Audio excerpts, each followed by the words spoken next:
मैं सोच रहा था कि जो हम शुरुआत से सुन रहे थे उसी विषय को हम जारी रखें। वकील और दोष लगाने वाला। हमें याद रखना है, स्वर्ग में एक वकील है हमारे लिए। वो तीसरे स्वर्ग में है, परमेश्वर की उपस्थिति में। वो है यीशु। पहला यूहन्ना उसके दूसरे अध्याय में उसको धर्मी वकील कहा गया है, हिंदी में धर्मी सहायक।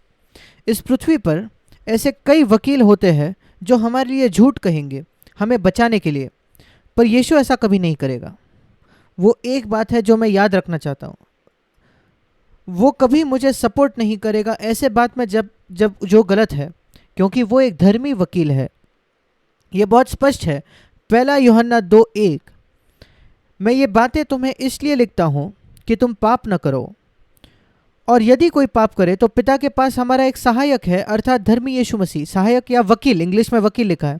और वो धर्मी होकर हमारी दलील दे सकता है, क्योंकि वो हमारे लिए मरा और उसका लहू उपलब्ध है हमारे पाप शुद्ध करने के लिए। एक ही चीज़ है जो वो हमसे चाहता है एक धर्मी वकील होने के नाते, और वो है जो हम इसके पहले देखते हैं, इस अध्याय के थोड़े पहले, कि हम ज्योति में चले। पहला यूहन्ना 1:7, जैसे वो खुद ज्योति में है।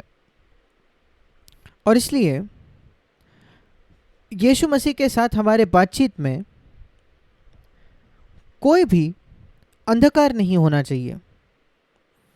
हमें पूरी तरीके से ईमानदार होना है परमेश्वर के साथ, हमारे विचारों के बारे में, मकसदों के बारे में। जैसे ही हम कोशिश करते हैं अपने आप को सही या धर्मी ठहराने की, और ये कहने के लिए नहीं नहीं ऐसा नहीं था, इस कारण प्रभु हमें नहीं बचाएगा। वो एक धर्मी वकील है। जब हम ज्योति में चलते, कोई फर्क नहीं पड़ता कौन सा पाप है।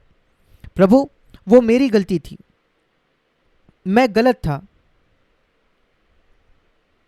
और मैं आपको बताना चाहता हूं, ये आसान नहीं है ये कहना। जब गलतफहमी होती है पति पत्नी के बीच में, आप अपने आप से पूछ कर देखिए, क्या यह आसान होता है ये मान लेना कि आप पूरी तरीके से दोषी थे वहां। हम हमेशा थोड़ा बहुत दोष किसी और पर लगाना चाहते हैं, पर वो हमारा काम नहीं है। वो वकील उससे निपट लेगा। हमें वो मानना है जो हमने गलत किया, और हमें किसी और के पाप को अंगीकार करने की आवश्यकता नहीं। यीशु मसीह हमारा वकील है, और शैतान तीसरे स्वर्ग से फेंक दिया गया है नीचे जब उसने पाप किया, और उसको दूसरे स्वर्ग में फेंक दिया गया। 3 स्वर्ग है बाइबल हमें बताती है। पौलुस तीसरे स्वर्ग में उठा लिया गया था, वो दूसरे कुरिन्थियों 12 में कहता है। पहला स्वर्ग वो है जो हम दिखता है, पर इस स्वर्ग जो हमें दिखता है और तीसरे स्वर्ग के बीच में जहाँ स्वर्ग लोक है, जहाँ परमेश्वर जीता है, एक दूसरा स्वर्ग भी है जहाँ शैतान है, और वो इस पृथ्वी पर नहीं आता, वो अंत में आता है, इस समय के अंत के पहले। पर उस दूसरे स्वर्ग से वो भी परमेश्वर से बात करता है, जैसे तीसरे स्वर्ग में यीशु हमारे ओर से बात करता है, हमारे तरफ से बात करता है। प्रकाशित वाक्य 12 में हम पढ़ते हैं, शैतान हमें दोष लगाता है, हम पर दोष लगाता है परमेश्वर के सामने। प्रकाशित वाक्य 12:10, दिन रात वो पूर्णकालीन सेवा में है, 24 घंटे 7 दिन। उसके जैसा पूर्णकालीन सेवक है ही नहीं, और उसका एक ही काम है परमेश्वर के सामने हम पर दोष लगाना। आप जानते हो कि वो परमेश्वर को झूठ नहीं कह सकता। इस पृथ्वी पर लोग दूसरों पर दोष लगाते हैं ऐसे बात में जो उन्होंने किया ही नहीं, पर शैतान ऐसा नहीं करता। वो परमेश्वर को मूर्ख नहीं बना सकता, क्योंकि परमेश्वर सब कुछ जानता है। वो जो दोष लगाता है वो सत्य होता है जो हमने वास्तविकता में किया, या वो हमारे विचार तो नहीं पढ़ सकता, पर कभी कभार वो जांच पाता है बिना हमारे विचार जाने किस मकसद से हमने कुछ किया, और वो हमेशा ढूंढने की कोशिश करता है, कोई दोष हम में ढूंढने की कोशिश करता है। और यहां लिखा है, जो लोग जो ये गलत कर चुके थे वो उस दोष लगाने पर विजय पा सके, मेमने के लहू के कारण, वही 11वें वचन में लिखा है। और उनके गवाही के द्वारा, शैतान के सामने उनकी गवाही, ये कलीसिया में गवाही नहीं है, ये शैतान के सामने गवाही है, ये कहते हुए तू मुझे पर दोष नहीं लगा सकता क्योंकि मैं ईमानदार रहा हूँ, मैं 100% ईमानदार रहा हूँ मेरे पाप के बारे में, मेरे असफलता के बारे में, मेरे वकील के साथ और मेरे उद्धारकर्ता के साथ, और इस वजह से तुम मुझ पर दोष नहीं लगा सकते। हमें हमेशा उस स्थान पर होना है। शैतान के पास हम पर दोष लगाने के लिए कुछ नहीं होता। मेरा ये विश्वास है, परमेश्वर की इच्छा है कि हम हमेशा ऐसे जिए। पौलुस ने एक बार कहा, 1 कुरिन्थियों 4 अध्याय में 4 वचन में, मेरा मन मुझे किसी बात पर दोषी नहीं ठहराता। ये मेरा विश्वास है कि वो वैसे ही जीता था, और मेरा विश्वास है वही हमारा लक्ष्य होना चाहिए कि हर समय हम इन शब्दों को खुद कहे जो पौलुस ने कहे 1 कुरिन्थियों 4 उसके 4 वचन में, मेरा मन मुझे किसी बात में दोषी नहीं ठहराता। हर क्षण दिन के, हर दिन वो मेरी गवाही होनी चाहिए। मैं अपने खिलाफ में कुछ नहीं जानता जो मेरे जीवन में गलत है। यह नहीं कि मैंने कुछ गलत किया नहीं, पर मैं ज्योति में चला और वो तुरंत शुद्ध हो गया मसीह के लहू के द्वारा। मैं 5 मिनट भी इंतज़ार नहीं किया उसको अंगीकार करने के लिए। मैं 1 मिनट भी नहीं इंतज़ार किया। जैसे ही पौलुस जान जाता था कि उसने कुछ गलत किया है, वो वकील के पास जाता, ज्योति में चलता और बस वो ख़त्म हो जाता था। मेरे प्रिय भाई और बहनों, ऐसे जीने का यत्न करें जहाँ हर क्षण आपके जीवन के आप ये कहने पाओ 1 कुरिन्थियों 4:4, मेरा मन मुझे किसी बात में दोषी नहीं ठहराता। पर इसका ये अर्थ नहीं कि मैं सिद्ध हूँ। पौलुस कहता है, क्योंकि मेरा परखने वाला प्रभु है। दूसरे शब्दों में, मेरे जीवन में ऐसे कई क्षेत्र हैं जिसके विषय में मैं अचेत हूँ। वो क्या कह रहा है यहाँ? जो मैं सचेत हूँ, जो मैं जानता हूँ, परमेश्वर कभी हमें जिम्मेदार नहीं ठहराता उस बात के लिए जिसके बारे में हम अचेत हैं, जो हम नहीं जानते। और जब हम ये समझ लेते हैं, हमारे आत्मिक बढ़ोतरी में, हमारी आत्मिक उन्नति में, आत्मिक उन्नति का मतलब ये है मूलभूत तरीके पे कि अचेत सचेत होता जाता है, वो है आत्मिक उन्नति। इसका मतलब जो बात मैं कभी नहीं जानता था अपने जीवन में, जो मसीह जैसे नहीं है, या कोई रवैया, अचानक मुझे उस पर ज्योति प्राप्त होती है, वो मसीह जैसा नहीं है और मुझ में वो रवैया नहीं होना चाहिए। मुझे याद है कई वर्षों पहले, शायद मैंने पहले भी यह कहते आपने सुना है, कैसे परमेश्वर ने मुझे इस पर ज्योति दिया। एक क्षेत्र में उसने मुझे कई क्षेत्रों पर ज्योति दी है इन वर्षों में, पर मुझे याद है एक विशेष क्षेत्र, उन लोगों के लाभ के लिए मैं कहता हूँ जो उन्होंने मुझे ये कहते हुए नहीं सुना। काफ़ी पहले CFC के शुरुआती दिनों में हमारे पास एक भाई था, बहुत अच्छा भाई। उसके माता पिता गैर मसीह थे और हमारे बच्चों के जैसे हमने उसको बर्ताव किया। वो हमें साथ होता था, कई बार हमारे घर में सोता था मीटिंग के बाद जो हमारे घर में होती थी। हमने उसकी कई तरीके से सहायता की और उसने अच्छा किया, उसको एक नौकरी मिली और वो चले गया दूसरी जगह। और फिर हमने उससे कुछ नहीं सुना, कभी नहीं। और मैं सोचने लगा, ये कैसे संभव है? हम जिन्होंने उसके लिए इतना कुछ किया है इन सारे वर्षों में जब वो हमारे साथ था, कि उसको ये भी फ़र्क नहीं पड़ता कि हमें एक पंक्ति लिख के भेज कि कैसी बातें चल रही है उसके साथ। कम से कम उसको अपनी कृतज्ञता तो दिखानी चाहिए, आभार व्यक्त करना चाहिए जो हमने उसके लिए किया। और फिर प्रभु ने मुझे दिखाया कि गलती मेरी थी उस समय। मैंने कहा, प्रभु मैंने क्या गलत किया? हमने तो जो संभव था वो किया उसके लिए। और प्रभु ने मुझे बताया कि तुम धन्यवाद की अपेक्षा उससे रख रहे हो। ये मसीह जैसे नहीं रहने वाला एक रवैया है। यीशु के लिए ठीक है कि वो हमसे अपेक्षा करे कि हम उसको धन्यवाद दें। जब 9 कोढ़ियों शुद्ध हो गए, वो 9 कहाँ है? उसने कहा सिर्फ एक ही आया धन्यवाद देने के लिए। प्रभु को हर वो हक है कि वो हमसे धन्यवाद की अपेक्षा रखे, और अगर हम नहीं आए धन्यवाद के साथ तो वो उस पर प्रश्न उठा सकता है, पर हमारे पास वो अधिकार नहीं है। हम पापी हैं जो अनुग्रह के द्वारा उद्धार पाते हैं, और मैं कभी उसको भूलना नहीं चाहता मेरे जीवन के अंत तक। और प्रभु ने मुझसे कहा, अंतिम दिन पे उस उदाहरण से प्रभु सारे देशों को इकट्ठा करता है और वो कुछ लोगों को से कहेगा, मैं बीमार था और तुमने आकर मुझसे मुलाकात की, मैं भूखा था तुमने मुझे खिलाया। हम उस वचन को जानते हैं। और उन्होंने उनसे पूछा, प्रभु ये हमने कब किया? प्रभु ने कहा, तुमने जो इन छोटे से छोटों में से मेरे भाइयों के लिए जो किया है वो मेरे लिए किया है। और प्रभु ने उन्हें धन्यवाद दिया उसको खिलाने के लिए, उसको वस्त्र पहनाने के लिए, उसकी देखभाल करने के लिए, क्योंकि उन्होंने उसके एक भाई के लिए या उसके बच्चों के लिए देखभाल की थी।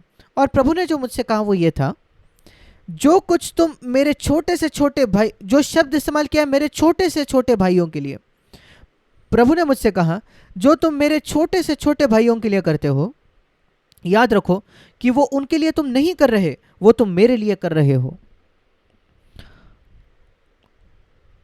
और अगर मैं प्रभु के लिए कर रहा था तो फिर धन्यवाद, प्रभु को मुझे धन्यवाद देना चाहिए, उस भाई ने नहीं।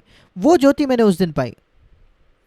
जब मैंने उस भाई के लिए वो किया, मुझे लगा मैंने उसके लिए किया है। प्रभु ने कहा नहीं, जो कुछ तुमने मेरे सबसे छोटे से छोटे भाई के लिए किया तुमने मेरे लिए किया है, फिर किससे धन्यवाद की अपेक्षा रखनी चाहिए? मुझसे। प्रभु ने कहा उससे नहीं। उस दिन मैंने सीखा कभी भी किसी से धन्यवाद की अपेक्षा नहीं रखना, किसी भी बात के लिए जो मैंने उनके लिए किया, क्योंकि वो प्रभु के लिए किया गया था। और ये एक अच्छी बात है अपने आप से पूछना। कई बार हम शायद ये कहकर नहीं जताते, पर अंदर से हम सोच सकते हैं क्यों वो व्यक्ति मेरे प्रति आभारी नहीं है जो मैंने उसके लिए सब कुछ किया है। भाई आपने उसके लिए किया ही नहीं था, और अगर आपने उसके लिए किया तो आप गलत थे। आपको तो प्रभु के लिए करना चाहिए था। जो कुछ हम करते हैं एक दूसरे के लिए वो प्रभु के लिए होना चाहिए। हम सचमुच इसे अपने आप से शुद्ध कर सकते हैं, हम इसको पाप के तौर पर नहीं देख सकते। ये एक क्षेत्र है जहां मैंने कहा जो अचेत था वो सचेत हो गया। उसके पहले मैं पाप नहीं कर रहा था, नहीं, मैं पाप नहीं कर रहा था जब मैं उससे धन्यवाद की अपेक्षा रख रहा था, क्योंकि वो मेरे लिए अचेत क्षेत्र था। पर एक बार मैंने ज्योति पाई, वो मेरे लिए पाप बन गया। और अब इसलिए मैं अगर अपेक्षा रखूं किसी को मुझे धन्यवाद कहे, वो मेरे लिए पाप है। शायद आपके लिए नहीं, पर शायद आज से आपके लिए भी वो पाप हो गया, क्योंकि आपने आज सत्य को जाना है। पर अब तक आपके लिए वो पाप नहीं था, क्योंकि वो आपके अचेत क्षेत्र में था। ये एक बहुत बड़ा अच्छी बात है ये जानना, अचेत और सचेत के बीच में क्या अंतर है। शैतान कोशिश करेगा आपको दोष लगाने पर। हमें हमेशा जीना है उस दोष लगाने की भावना से मुक्त, स्वतंत्र। उस दोष लगाने पर जय पाना है मेमने के लहू के द्वारा। और वही हमारा रवैया होना चाहिए एक दूसरे के प्रति भी। उस कहानी में हम इस उदाहरण को देखते हैं, वकील और दोष लगाने वाले के उदाहरण को 2 जगह बाइबल में। मैं ये संक्षिप्त में बताना चाहता हूँ। एक है जकरिया में, उसके 3 अध्याय में। पर उसके पहले मैं आपको यूहन्ना उसका 8वां अध्याय दिखाना चाहता हूँ, जहाँ हमारे पास एक स्पष्ट उदाहरण है। कोई व्यक्ति जिसने कुछ गलत किया है, बहुत गंभीर पाप, एक स्त्री जिसने व्यभिचार किया, पूरी तरीके से गलत। और पुराने नियम की व्यवस्था थी, वो कहती थी उसका पथराव करके उसको मार देना चाहिए। और फरीसी लोग जो यीशु मसीह को पकड़ना चाहते थे, वो जानते थे कि यीशु मसीह बहुत दया करने वाला व्यक्ति है, विशेषकर पापियों की तरफ। उन्होंने कई समय से इसको देखा था और वो देखना चाहते थे कि यीशु क्या करेगा इस पापी के साथ। चलो हम उसके प्रतिष्ठा को नुकसान पहुंचाएंगे, क्योंकि वो कहता है कि मूसा का व्यवस्था उसमें कि एक मात्रा और एक बिंदु भी नहीं जाएगी। पर उसी समय हम ये भी जानते हैं कि वो दया करने वाला व्यक्ति है। चलिए हम देखेंगे इस परिस्थिति से वो कैसे जूझता है। वो उसको पकड़ना चाहते थे।